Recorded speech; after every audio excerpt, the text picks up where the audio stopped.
आज वीडियो रे साधारणतंत्र दिवस उपलक्षे सुंदर भाषणटी सुनिबा। सम्माननीय सभापति महोदय, पूज्य गुरुजी और गुरुमा वृंद एवं एठारे उपस्थित थिबा समस्त छोट बड़ भाई और भौणी माने तथा मोर सहपाठी और सहपाठिनीगण, आज हेउछि जनवरी मास 26 तारिख गणतंत्र दिवस। सर्वप्रथमे मु आपण मानकु गणतंत्र दिवस उपलक्षे समस्त हार्दिक शुभेच्छा और अभिनंदन जनाउछि। एही पवित्र दिवस रे मते किछि कहिबाकू सुजोग मिलिथिबारु मु निजको धन्य मन करूछि। आज हेउछि आम देशर 76तम साधारणतंत्र दिवस। आजिर एही दिनटी हेउछि प्रत्येक भारतीयଙ୍କ ପାଇଁ गर्व और गौरवर दिन।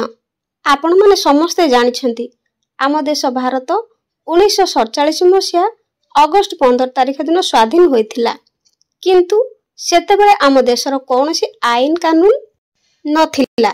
तेणु डॉक्टर भीमराव आंबेडकर अध्यक्षतार एक टीम आम देशर संविधान लेखिबा आरंभ कर देइथिले।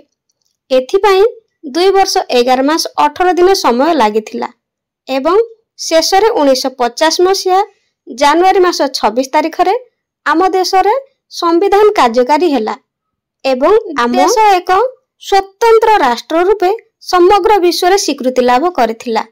तेणु डॉक्टर भीमराव आंबेडकर को भारत संविधान रो जनक बोली कहा जाए।